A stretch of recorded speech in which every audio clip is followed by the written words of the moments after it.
Saudação internauta, mais um vídeo aqui. Hoje estaremos comentando sobre Mateus capítulo 5, versículo 37, dentro do quadro Nossa Leitura de Cada Dia, que é um quadro onde a gente interage com algum texto grego, né? Pode ser um versículo, pode ser uma perícope, né? Uma parte maior do texto, né? Enfim. O objetivo desse quadro, né? Nossa Leitura de Cada Dia, como o nome já diz, fazer uma leitura do texto grego também. Com isso, se familiarizar, né, levar aqueles que assistirem aqui, aquele que está estudando grego, né, que está ali, que é do interesse, né, também está se familiarizando com o texto, apresentar para aqueles que não conhecem, para aqueles que estão estudando também, porque às vezes a gente não conhece todos os textos, né, mas é uma forma também de estar interagindo com o texto, estar em contato sempre, de uma forma melhor, talvez não tenha uma forma melhor do que na leitura, lendo exatamente, olhando o texto, alguma coisa. Então nós temos outro quadro chamado Nosso Grego de Cada Dia, que é um quadro onde a gente aprofunda um pouco mais em relação às discussões do grego, né?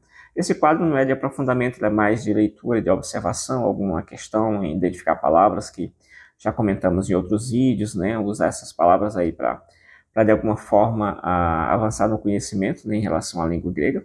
E é isso. Geralmente você domina o idioma quando você absorve o máximo possível de vocábulos, né? Então você já começa a ler tranquilo, tem um domínio da leitura, de entender algumas questões, e é isso, né? Então a partir daqui a gente vai fazer basicamente essa interação com esse texto grego de Mateus capítulo 5, versículo 37. Vamos lá então. Bom, nós temos o texto grego aparecendo aqui, o versículo 37 está dentro daquela ideia, daquela perícope, né, daquele bloco dos juramentos ali em Mateus capítulo 5. Ele é composto de vários blocos, e um desses blocos é aquela questão dos juramentos, né?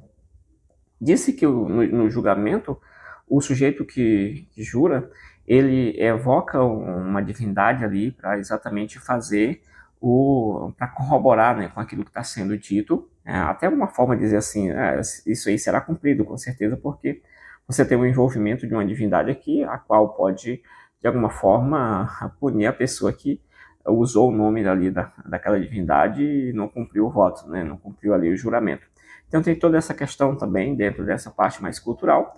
E aqui no Jesus ele vai levar o nível aqui dessa questão e vai entrar numa questão mais de caráter mesmo, aliás, integridade, né? E ele vai dizer, por exemplo, iniciando aqui no vermelho, na parte que está aqui, essa primeira parte, exatamente do verbo emi, no imperativo presente, né? A ideia de seja, né? Pode ser, aparece em nossas traduções, isso aí também é desse jeito, seja. Então nós temos aqui a leitura direta daqui, deixa eu pegar aqui. Nós temos a leitura direta daqui para cá, né? Aqui, por exemplo, aqui nós temos a leitura. Nós temos aqui esto de hologos rimon nainai u. Seria basicamente isso aí. Esto de hologos rimon nainai. Seria basicamente isso. Então nós temos aqui qual seria esto? Seja. Então seja já começa aqui introduzindo com essa ideia, né? Esse imperativo, né? Seja. O que vai ser aqui? Aí nós temos o de, que é uma partículazinha que aparece em quase todos os livros do Novo Testamento, já comentamos sobre ela e apresentamos aqui todas as ocorrências, só não aparece um único livro do Novo Testamento, que é uma das cartas de João. Aí, esse de ele pode ser usado para introduzir participante, mudança mudar de discurso, enfim, né? Ele tem várias funções aí. Ele pode dar uma ideia de porém, como é que a gente pode traduzir nesse caso, né? Aí ficaria, por exemplo, aqui, fazendo uma tradução direta, aqui seria o emi, né? Do verbo emi, o ser, estar, alguma coisa assim, né? Então, nós teríamos aqui, sejas, né? Seja o quê? Seja, pode traduzir seja porém, né? Seja porém, também dá tranquilo aqui, o quê? Hologos. O que seria hologos? É a palavra, né? A palavra, seja a palavra, o discurso, a fala, né? O falar, na verdade, né? De uma forma mais substantivada, um verbo substantivado. Seja, porém, o falar. Aí nós temos aqui, nós temos isso aqui, claro, é um artigo ro, um artigo singular. E aqui nós temos seja o quê? O hologos, né? No caso aqui a palavra, né? Seja aqui o logos, hologos, a que é traduzido para o português como a palavra, né? O discurso também poderia ser em alguns momentos, né? E aí seja a palavra, que palavra é essa? Essa palavra aqui, aí vai ter aqui um pronome, né? Um pronome aqui na forma do genitivo, que indica uma relação de uma coisa com outra, né? Por pertencimento, enfim, né? Por apontamento, enfim. Aí nós temos aqui, seja hologos, né? Seja hologos, seja a palavra ou a fala, o falar, enfim, o discurso. Rimon, isso aqui é um pronome de segunda pessoa do plural, né? Dos pronomes pessoais aqui, né? Então, daquele do nosso, né? Um pronome genitivo, na verdade, né? Do genitivo aqui, do plural. Então, seja o vosso o quê? Ou a vossa, né? A vossa palavra. Seja, na tradução aparece primeiramente o vosso, né? Isso aqui aparece, vem para cá. Seja, porém, né? A vossa, né? A vossa que palavra, né? Entra aqui a palavra depois, né? Seja a vossa, porém, a vossa palavra, o vosso falar, né? Sim, sim, seria nai, nai. Nai, nai, exatamente sim. E aí, nai, nai, sim, sim, não, não. Quando sim, sim, quando não, não. Essa parte de nós temos uma afirmação dupla, né? Deixa eu ver aqui. Nós temos aqui uma afirmação dupla. Nai, nai, exatamente significa sim, sim. E aqui, não, não, né? Né? Essa afirmação dupla, alguns sugerem assim, né? Comentarista e tal, que aqui você tem exatamente algo confirmado, né? Uma ratificação, batido o martelo mesmo, assim, uma ênfase maior. Outros sugerem essa ideia aqui, né? Com outro sentido, com outras questões, mas enfim, você tem basicamente isso aqui, né? Outros comentaristas também, quando você pega esse versículo aqui, vão dizer exatamente que essa ideia do nai, nai, ou então ou seja, sim, sim, não, não, ela vai implicar exatamente ou implicava, na verdade, num juramento, quando você fazia essa sequência de afirmativa ou negativa, era uma espécie de juramento, né? Mas tem essas questões. Então, o que Jesus vai dizer aqui? Seja, porém, né, a vossa palavra sim, sim, não, não. Qual que é a questão aqui? Ou qual que é o problema? Por que tem que ser desse jeito? Aí ele vai introduzir aqui com a ideia de um neutro, né? Um artigo neutro, tor, né? Esse artigo tor. Então ele vai introduzir aqui, ó. Todé, perisson, tuton, né? Todé, perisson, tuton. É exatamente isso aqui. Essa frase ela vai ser traduzida da seguinte forma. Aqui você tem o der novamente, né? Aquele der, né? E ele pode ter alguma função aqui, dependendo da tradução. Algumas traduções são bem diretas, né? Outras elas têm mais um recheio nas questões. Mas basicamente que você tem a introdução de um neutro e o der novamente igual aqui, né? 2 der estão sendo colocados aqui. Mas beleza, a gente não vai entrar em muito detalhe para não ficar aparecendo com outro quadro do nosso grego de cada dia. Beleza, então qual seria a ideia? Aqui o tor, né? E aí o perisson, né? Vem de perissós, né? Que é um adjetivo. Esse adjetivo tem a ideia de abundante, aquilo que passa, aquilo que passou, né? Até mesmo por causa da peri aqui, uma preposição, né? Peri, né? Por cima, em cima. Então, por implicação, significa alguma coisa que passou dos limites, que foi além. Então, e aí, essa questão que vai além, quem que está balizando essa questão que vai além? Essa frase anterior, né?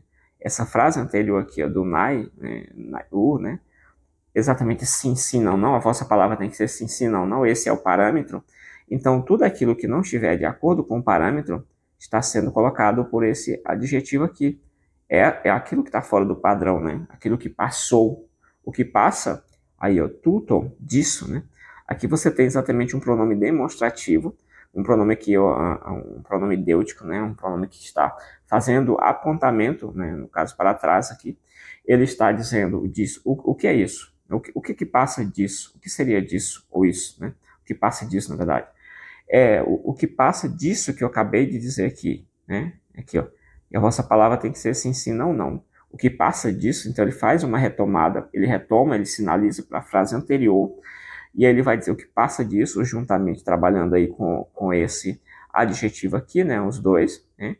o que passa disso, aquilo que passa disso é exatamente a frase, aquilo que foi dito na frase anterior. O que acontece com aquilo que está dentro desse padrão e fora desse padrão aqui, né? Está dentro desse aqui, mas fora do outro. Ele vai dizer exatamente isso. Ektu paneru estin. Ektu paneru estin. O que seria ektu paneru? Primeiramente, a gente vai aqui fazer a apresentação, né? Fazer a apresentação aqui do pronome tuto, né? Hutos, né? Aí nós temos o ek, né? Aqui seria o ek, uma preposição, aquela preposição muito conhecida lá em Apocalipse capítulo 3, versículo 10, né? Que ali a igreja será tirada, porque tem um ek, ou não será tirada, enfim, né? Te livrarei da hora da tentação, da provação, enfim. O ek é a ideia de para fora, né? Na gramática básica você sempre vê o ek ali com o desenho, né? Indicando ali para fora. Aí você tem aqui um artigo no genitivo, né? Tu, né? O do, aí do que? Aí nós temos aqui o paneru também. O paneru é exatamente a forma, está no genitivo, então toda essa estrutura está na forma genitivo, indicando alguma relação entre uma coisa e outra, né? Algum pertencimento, coisa do tipo. Então, tudo aquilo que excede, né? Tudo aquilo que está aqui, ó, tudo que passa, ele vai cair exatamente aqui, ó. Ele vai cair na procedência. Ela procede, ela está vindo do maligno, né?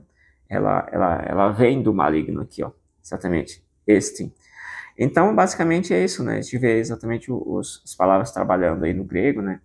E aí é mais uma forma de apresentar paneru, do maligno, livre do mal, isso aqui lá em João capítulo 17, do livro do mal, né?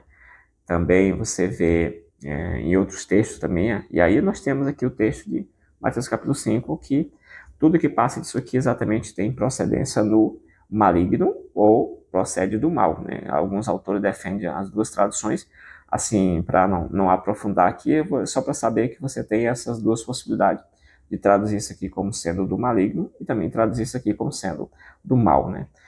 Isso procede do mal. Em geral, aparece muito ali. Isso procede do maligno, isso vem do maligno aí, né? Basicamente isso, espero que você tenha gostado aí. Comenta aí se tiver algum texto que você quer que eu comente mais sobre ele. Mas antes eu vou mostrar onde essa dupla afirmação ou dupla negação também, onde que ela aparece mais assim no Novo Testamento? Apenas uns 3 lugares. Nós temos o texto aqui de Tiago 5,12, né? E outro texto que a gente vai mostrar agora, né? Então, alguns autores fazem uma associação entre esses dois textos, outros indicam uma diferença bem pequena entre eles ali, por causa do contexto, né? Cada um está focando num ponto específico ali. Mas basicamente trouxe só para dizer que no texto grego você tem exatamente essa afirmação dupla, né? Esse sim, sim e esse não, não no texto grego. E está aparecendo, por exemplo, em Tiago aqui também, né? Então, é basicamente isso, né? E aí, outra passagem também, segundo aos Coríntios, 1:17, também vai aparecer essa repetição, né? Essa dupla afirmação e essa dupla negação também, né? Só que na tradução vai aparecer um único sim e um único não, né? Então, Paulo vai dizer, quando eu planejei isso, será que eu fiz levianamente, né? Ou será que faço meus planos de modo mundano, dizendo ao mesmo tempo sim e não, né? Então aqui você tem no texto em português apenas um sim, mas no texto grego você tem exatamente dois, o padrão exatamente do nai e o, né? É basicamente isso. Então é isso, acho que aqui chegamos ao final. Se você quer que eu comente, né, ou leia outro texto grego, né? Aqui nós temos a leitura estoderhologos, rimon, nós temos o remon, que é nosso, e nós temos o rimon, né, que é vosso. Então, rimon, nai, né? Aí nós temos todé perisson, tuton, ektu paneru estin, né? É basicamente isso aqui, a leitura do texto aí. Espero ter ajudado de alguma forma. Comenta aí se gostou, se não gostou, concorda, não concorda, e até o próximo quadro aí, o próximo vídeo desse quadro, nossa leitura de cada dia. Valeu, fui!